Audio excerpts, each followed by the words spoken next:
बिस्मिल्लाहिर्रहमानिर्रहीम। अस्सलाम वालेकुम नाज़रीन, हैदर जाफरी आपकी खिदमत में एक और अहम तरीन वीडियो के साथ हाजिर। इस वीडियो में हम एक नहीं दो ज़ोडिएक इवेंट डिस्कस करने जा रहे हैं और दोनों वो इवेंट्स हैं जो आपकी ज़िंदगी के लिए बहुत अहम होने जाएंगे। यानी ये आने वाला एक लंबा अरसा इनके ज़ेरे असर होगा। ये दोनों इवेंट जो है वो 29 मार्च को होने जा रहे हैं।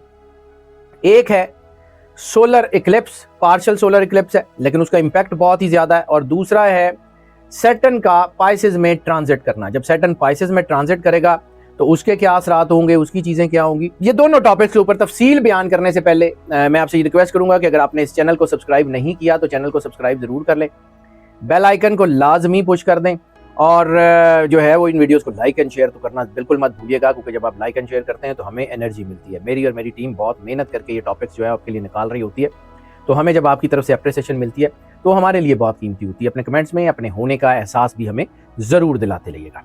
अब बात कर लेते हैं जी दो इवेंट जिनका मैंने जिक्र किया है। एक solar eclipse, partial solar eclipse, सूरज ग्रहण जो है उसके असरात के बारे में बहुत सारी कहानियाँ, बहुत सारी बातें भी मशहूर हैं और बहुत सारी हकीकत भी है। क्योंकि सरवर अंबिया सल्लल्लाहु अलैहि वसल्लम ने जब सूरज ग्रहण और चांद ग्रहण की सूरत में ये हुक्म दिया कि जब सूरज और चांद ग्रहण हो तो अपने अल्लाह की बारगाह में पेश रहा करो, और उसके लिए आपने नमाज की तलकीन फरमाई। उसको नमाज आयात भी कहते हैं, और बाद औक़ात चांद ग्रहण और सूरज ग्रहण की सूरत में नमाज कुसूफ भी उसी को कहा जाता है। तो ये जो नमाज है ये बड़ी अहम है। असल में ये जो ग्रहण की सिचुएशन होती है, ये सिचुएशन बहुत ज़्यादा आपके ऊपर असरअंदाज होती है। ग्रहण की सिचुएशंस जो हैं ये आपके ऊपर बहुत जो है वो समझ लें कि आपके विजन्स को, आपकी सोचों को, आपकी चीज़ों को हिट करती है, आपके ऑरा को हिट करती है। और उसके लिए जो है वो आपको बताया जाता है कि कोई एहतियात कर लें, कोई चीज़ें कर लें, अपने आप को अल्लाह के करीब कर लें। और दूसरा जो इवेंट जो बहुत अहम है, सैटर्न, जोहल के असरात जो हैं उसके बारे में भी अक्सर कहानियाँ सुनाई जाती हैं, 60 सती ढाइया और इस किस्म की बहुत सारी चीज़ों के बारे में जिक्र किया जाता है। सैटर्न जो है ये पाइसेस में ट्रांजिट कर रहा है। जब ये पाइसेस में ट्रांजिट करता है तो चीज़ें जो हैं वो उलझती हैं। सूरज ग्रहण भी एक अहम फल्कियाती इवेंट है और सैटर्न का ट्रांजिट भी एक अहम इवेंट है, जिन्हीं दो बहुत अहम इवेंट्स के बारे में बात करने जा रहा हूँ। तो चांद जो है ये कभी कभार ज़मीन के इतना करीब आ जाता है कि सूरज की रोशनी को ज़मीन तक नहीं पहुँचने देता। तो जब ये सूरज की रोशनी को ज़मीन तक नहीं पहुंचने देता तो इसका मतलब है वो जो एनर्जी फ्लो ज़मीन की तरफ हो रहा होता है उसमें तात्तुल आ जाता है, और जब वो तात्तुल आता है तो नेगेटिविटी प्रवोक होती है, मोस्ट लाइकली नेगेटिविटी प्रवोक होती है। बाद वक़्त ये ग्रहण जो है वो पॉजिटिव इम्पैक्ट भी लेके आता है, लेकिन इस वक्त जो इम्पैक्ट बन रहे हैं सैटर्न के और सूरज के, तो ये ग्रहण काफ़ी मुश्किलात क्रिएट कर सकता है। और जब ये एक स्पार्क जैसी कंडीशन होगी तो मनफी ताकतें प्रवोक हो सकती हैं, और जब ये मनफी ताकतें प्रवोक होंगी तो फिर चीज़ों के ऊपर इनके असरात आएंगे। यानी ये एक दिन का वाक़या नहीं होगा, ये वो इवेंट हो गए, दोनों इवेंट के जिनका असर आने वाले लंबे अरसे तक रहेगा। अमूमन कहा जाता है कि ग्रहण के असरात 15 दिन पहले और 15 दिन बाद तक देखे जा सकते हैं, लेकिन इस ग्रहण का असर 1 महीना पहले से शुरू हो चुका है और 1 महीना बाद तक होगा। यानी पिछले ग्रहण की सूरत में भी इसके असरात जो है उसके साथ अटैच थे, जिसकी वजह से थोड़ी सी कंडीशंस उलझ रही थी। और इस वक्त इसके असरात वर्ल्ड वाइड देखे जा सकते हैं। और चूँकि सैटर्न का ताल्लुक जो है वो रेस्टलेसनेस से भी है, सैटर्न का ताल्लुक जो है, सैटर्न को कहा जाता है कि वो जोहल जो है वो उस्ताद भी है, और सूरज जो है वो रोशनी का, आगे बढ़ने का इस्तिआरा है, वो तरक्की का इस्तिआरा है। तो इसका मतलब है कि एग्रेशन और दोनों चीज़ें जब एक ही दिन, क्योंकि दोनों 29 मार्च को हो रही हैं। पहले ज़रा सूरज ग्रहण का टाइम बता दें, उसके बाद आगे बढ़ते हैं ताकि दोनों चीज़ों को पैरेलल लेके चले। मैं इस वक्त सूरज ग्रहण और सैटर्न की तहवील दोनों को इकट्ठा बयान कर रहा हूँ। इसकी वजह भी ये है कि इन दोनों के असरात कंबाइन होकर बहुत ज़्यादा जो है वो हैवी और भारी होने वाले हैं। अब सूरज ग्रहण का असरात जो है उसका जिक्र कर लें तो सूरज ग्रहण जो है वो PST, पाकिस्तान स्टैंडर्ड टाइम यानी +500 GMT के मुताबिक ये 1:50 PM यानी 1:50 PM से शुरू होगा, और 15:47 यानी 3:47 PM पे ये बिल्कुल मैक्सिमम होगा, और ये एंड हो जाएगा 5:43 PM के ऊपर, ये बिल्कुल ख़त्म हो जाएगा। और ये ग्रहण जो है ना, ये इसके असरात जिन इलाकों में ये देखा जाएगा वहाँ तो होंगे ही, जहाँ ये देखा नहीं जा सकेगा वहाँ भी होंगे। इसकी विजिबिलिटी जो है वो यूरोप पूरे में होगी, नॉर्थ एशिया में होगी, नॉर्थ वेस्ट अफ्रीका में होगी, नॉर्थ अमेरिका में होगी, Russia, UK, Canada, Atlantic Ocean, Finland, Iceland, Greenland और ये आर्कटिक के इलाकों में भी जो है वो ये देखा जा सकेगा। तो इसके असरात बहुत ज़्यादा होते हुए नज़र आ रहे हैं, क्योंकि ऐसी सूरत में बीमारियों के बढ़ने का चांस बहुत बढ़ जाता है और ऐसी सूरत में जंगों के बढ़ने का चांस बहुत बढ़ जाता है। ऐसी सूरत में नफसियाती मसाइल, डिप्रेशन ये जन्म लेते हैं। ऐसी सूरत में दहशत गर्दी के हमले बढ़ सकते हैं। वर्ल्ड वाइड इसके इम्पैक्ट के ऊपर बात कर लेते हैं। पहले ख़ास तौर के ऊपर वो तमाम लोग कि जिनके बर्थ चार्ट में सूरज की पोजीशन वीक है, सन की पोजीशन वीक है, उनको बहुत शिद्दत से इसके मनफी असरात का सामना करना पड़ सकता है। ऐसी सूरत में वाहिद हल है अपने आप को अल्लाह के करीब रखना। जितना अपने आप को अल्लाह के करीब रखेंगे उतना इससे बचत रहेगी। इस वक्त पॉजिटिविटी रहना, इस वक्त पॉजिटिव ख्यालात में रहना वो इंतहाई ज़रूरी है। अब जब मैंने बात की कि इसमें बीमारियों के असरात बढ़ सकते हैं, तो ख़ास तौर के ऊपर पूरी वर्ल्ड में इस वक्त स्टमक से रिलेटेड डिजीज़ बढ़ने के चांसेस हैं। हाजमे की खराबी, डायरिया, स्टमक से related diet imbalance, nutritional issues वो हो सकते हैं। और सबसे पहले जब स्टमक इश्यूज़ होंगे तो फिर जो है ना वो बॉडी में कैल्शियम का अचानक जो है वो कम होना हो सकता है, जिसकी वजह से हड्डियों और जोड़ों के दर्द हो सकते हैं। इस वक्त मैल न्यूट्रिशन के केसेस बच्चों में जो है वो प्रॉपर जो है वो नशोनुमा ना होने के चांसेस बहुत बढ़ते हुए नज़र आ रहे हैं। इंटरनेशनल अफेयर्स की बात कर रहे हैं, जहाँ मैंने जंगों की बात की है, तो दहशत गर्दी के हमले बढ़ सकते हैं, ख़वातीन और बच्चों पर तशद्दुद बढ़ सकता है। अचानक इंटरनेशनल हुकूमतें गिरती बनती हुई नज़र आएंगी, आपको अचानक हुकूमतों में तब्दीलियाँ नज़र आएंगी। ऐसे जो है वो दुनिया में बहुत सारी कीमती मादनियात और कीमती धातों में बहुत उतार चढ़ाव मिलेगा, कीमतों में इजाफा होगा। सोना या उससे जैसी धातें बहुत जो है ना महंगी हो जाएंगी। और ये जो सैटर्न के असरात है ना, खास तौर के ऊपर जोहल की तहवील के, जैसे मैंने कहा है कि ग्रहण के असरात 1 महीना पहले 1 महीना बाद तक ख़त्म हो जाएंगे, लेकिन ये जोहल की तहवील अगले 3 से 5 साल तक मुसलसल इसके असरात रहेंगे। और ख़ास तौर के ऊपर सैटर्न की वजह से आग और हवा की वजह से आफात के इशारे बहुत ज़्यादा बढ़ गए हैं। चूँकि 2025 मार्स का साल है और इस मार्स के साल की वजह से चीज़ें बदल रही हैं। ज़ोडिएक ईयर जो नौरोज़ शुरू हुआ है उसमें जुपिटर की वजह से कुछ ठहराव तो होगा, लेकिन मार्स, सैटर्न और सन इन तीनों की पोजीशन की वजह से पूरी दुनिया में उतार चढ़ाव बहुत ज़्यादा आ सकते हैं। इसलिए बहुत ज़्यादा एहतियात करने की ज़रूरत है। मैं बार बार एक ही बात कह रहा हूँ, कोई नेगेटिव इम्पैक्ट आपके ऊपर उस वक्त असर नहीं कर सकता जब आप अल्लाह से जुड़े हुए हैं। अपने आप को अल्लाह से जुड़े रखें, अपनी पॉजिटिविटी को कम ना होने दें, अपने आप के अंदर नेगेटिविटीज़ को परवेल ना करने दें। आप महफूज रहेंगे, आपको कुछ नहीं होगा। लेकिन अगर आप नेगेटिविटी की तरफ जाएंगे, अगर आप नेगेटिव रिलेशंस में जाएंगे, नेगेटिव चीज़ों की तरफ जाएंगे, या वो सारे लोग जो किसी भी हवाले से नेगेटिव जो सोर्सेज से इनकम कमाते हैं, उनकी इनकम में बरकत ख़त्म हो जाएगी, उनकी इनकम में नुकसान के चांसेस हैं, उनकी इनकम में चीज़ें हैं, बैंकिंग सेक्टर जो है उसमें नुकसान के चांसेस हैं।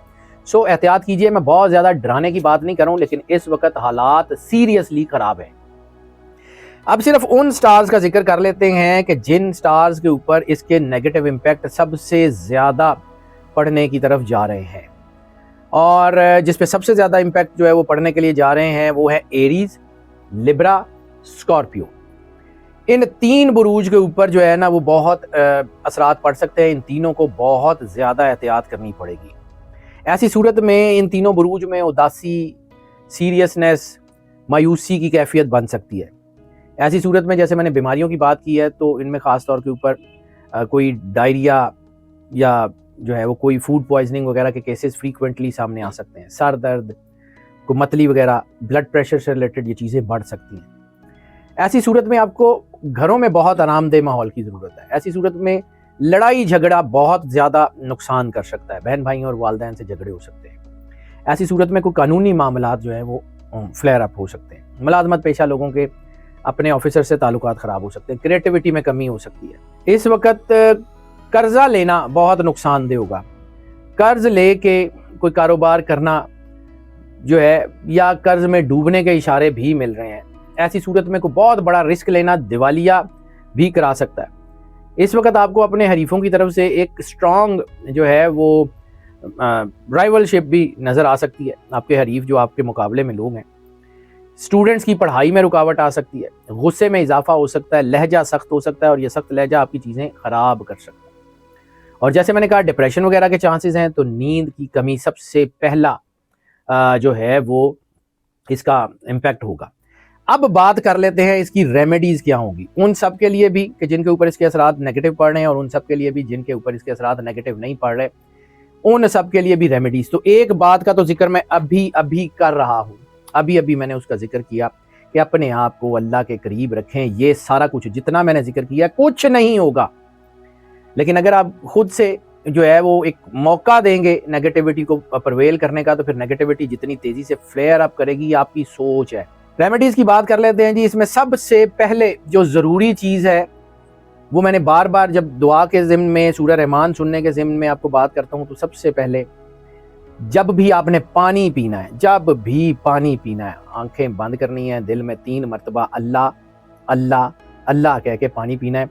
ये कम अज़ कम अगले 3 महीने तक और ज़्यादा से ज़्यादा 1 साल तक, ये बल्कि साल से भी ज़्यादा करते रहें तो आपके लिए बहुत अच्छा है। दरूद पाक कायनात की सबसे बड़ी ताकत है। सरवर अंबिया सल्लल्लाहु अलैहि वसल्लम बादशाह कौनैन और उनकी आले मुतहर की औलाद बारगाह में दरूद पाक के नजराने जितने ज़्यादा पेश किए जा सकते हों वो पेश करें। सदका सैटर्न का भी और सूरज ग्रहण का भी, ये दोनों के हिसाब से बता रहा हूँ। एक, गंदम आटा या रोटी या चावल यानी कोई अनाज, और इसके अलावा सदका मीठी चीज का, गुड़ या चीनी का सदका, और अगर कपड़ा देना है तो काले या नीले रंग का कपड़े का सदका। इन दोनों में से कोई एक, काला कोई भी शेड, काला जेट ब्लैक और ब्लू का कोई भी शेड, ये कपड़ा दे दें। अल्लाह को क्वालिटी, क्वांटिटी, फ्रीक्वेंसी से कोई गर्ज नहीं है।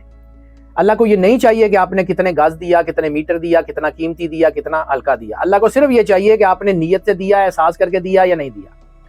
जब मैंने ये आपको अजनास का बताया, तो कोई भी किसी भी, कोई किलो, पाव, 2 पाव, 3 पाव, 4 पाव, कोई इसमें कोई नहीं है।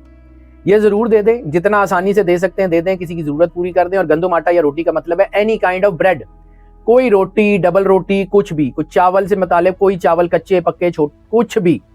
कपड़ा भी सूट, रुमाल, shirt, T shirt, pair of socks ही किसी को ले दें, किसी की ज़रूरत पूरी कर दें। अल्लाह आपके ऊपर करम करेगा। असल चीज़ है अल्लाह के साथ अपना राब्ता बरकरार रखना। और जो हेल्थ की मैंने बात की है, तो हेल्थ के असरात से बचने के लिए अपनी डाइट में fresh fruit, fresh salad, liquid intake खास तौर के ऊपर बहुत बढ़ाएं। और अब जो है वो 2 बड़ी रेमेडीज का जिक्र करने जा रहा हूं। एक तो मैंने सबसे पहले पानी पीने का बताया, बहुत बड़ी रेमेडी है, सारी चीजें बताई हैं, लेकिन अब ये 2 अहम तरीन रेमेडीज हैं, खास तौर पे उन सब के लिए कि जिनकी जिंदगी में कुछ साढ़ सती का असर है, ढाइये का असर है, नजर का असर है, इवन जादू टूने का भी असर है। तो उसके लिए सबसे पहले सूरह रहमान कारी अब्दुल बासित की आवाज में बगैर तर्जमे में। इसको दी अल्टीमेट रेमेडी एक मोबाइल ऐप है जो प्ले स्टोर और ऐप स्टोर दोनों पे मौजूद है, यानी एंड्रॉइड और एप्पल दोनों से आप इसको इंस्टॉल कर सकते हैं। मोबाइल एप्लीकेशन है दी अल्टीमेट रेमेडी। वहां आपको सूरह रहमान का एक ट्रैक मिलेगा। उस ट्रैक को आपने twice a day for 7 consecutive days सुनना है। सुनना यकसुई शर्त है। सुनना ऐसे है कि लहदा बैठ जाएं, आंखें बंद कर लें, आधा गिलास पानी का सूरत सुनने से पहले पास रखें। सूरत सुनते हुए तसव्वुर ये रखें कि अल्लाह का नूर है जो रोशनी और बारिश की तरह आपके ऊपर पड़ रहा है और आपकी जिंदगी के ग्रे एरियाज को रोशन कर रहा है। जब आप सूरत सुन रहे हो तसव्वुर यही रखें। तसव्वुर बहुत जरूरी है कि अल्लाह का नूर चारों तरफ से आपके ऊपर रोशनी और बारिश की तरह पड़ रहा है, जो आपकी जिंदगी के ग्रे एरियाज को, मुश्किलों को, मुसीबतों को, परेशानियों को हल कर रहा है। सूरत खत्म हो जाए, आंखें खोलें, आधा गिलास पानी जो पास रखा हुआ है उसको उठाएं, दोबारा आंखें बंद करें। बंद आंखों से दिल में सिर्फ 3 मरतबा अल्लाह अल्लाह अल्लाह कहें और बंद आंखों से वो पानी पी लें। जब दिल में 3 बार अल्लाह कह के वो पानी पिएंगे तो पानी या मीठा हो चुका होगा, या उसमें खुशबू होगी, या फिर वो जमजम बन चुका होगा। तीनों में से कोई एक काम हो गया तो इसका मतलब है कि जिस अल्लाह ने उस पानी के अंदर सब कुछ बदल दिया वो आपके अंदर तो बदल चुका है।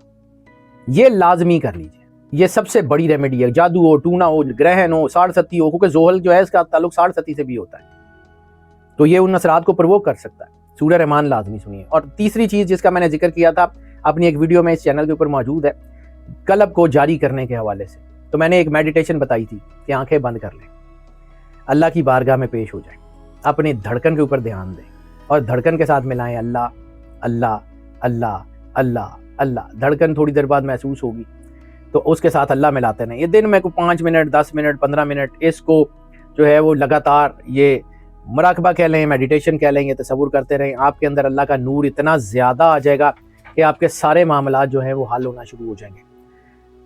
एक लाइन सिर्फ जिसका मैं बार बार जिक्र कर रहा हूँ इस वीडियो में, को मैंने बारहा इसका जिक्र किया है, अपने आप को अल्लाह के करीब कर लें, आपको कुछ नहीं होगा। लेकिन अगर अल्लाह से दूर होंगे तो ये इंतहाई खतरनाक टाइम आ गया। नाज़रीन, हमारी दुआएं आपके साथ हैं। अल्लाह आपको ज़िंदगी दे, सेहत सलामती दे, हमेशा खुश रहें, मुस्कुराते रहें और अल्लाह की अमान में रहें। अल्लाह।